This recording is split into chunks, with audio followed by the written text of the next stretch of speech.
Welcome to Sravani's media. Telugu Desam party ప్రతిష్టాత్మక వార్షికోత్సవం మహానాడు మే 27, 28 తేదీలలో పూర్తిగా డిజిటల్ విధానంలో జరగనుంది.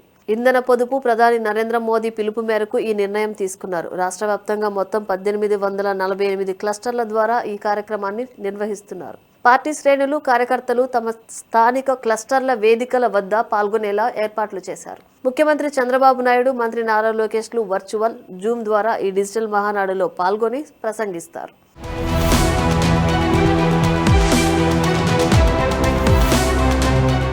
మే 27, 28 తేదీలలో డిజిటల్ వేదికగా జరగబోయే పసుపు పండుగ కోసం అన్ని నియోజకవర్గాల్లో పార్టీ శ్రేణులు నడుం బిగించాలని party working president Nara Lokesh పిలుపునిచ్చారు. ఈ కార్యక్రమానికి సంబంధించి డిజిటల్ స్క్రీన్స్, సిట్టింగ్ ప్లానింగ్, సాంకేతిక సన్నద్ధతపై జరుగుతున్న భారీ ఏర్పాట్లను నేతలతో స్వయంగా చర్చించారు. పొదుపు చర్యల్లో భాగంగా డిజిటల్ పద్ధతిలో నిర్వహిస్తున్నప్పటికీ ప్రతి కార్యకర్త భాగస్వామ్యం అయ్యేలా ఏర్పాట్లు అత్యంత ఘనంగా ఉండాలని, సాంకేతిక లోపాలు రాకుండా చూడాలని డిజిటల్ టీంను ఆదేశించారు. పార్టీ శ్రేణులంతా కలిసికట్టుగా ఈ డిజిటల్ మహానాడును చారిత్రాత్మక విజయవంతం చేయాలని పిలుపునిచ్చారు.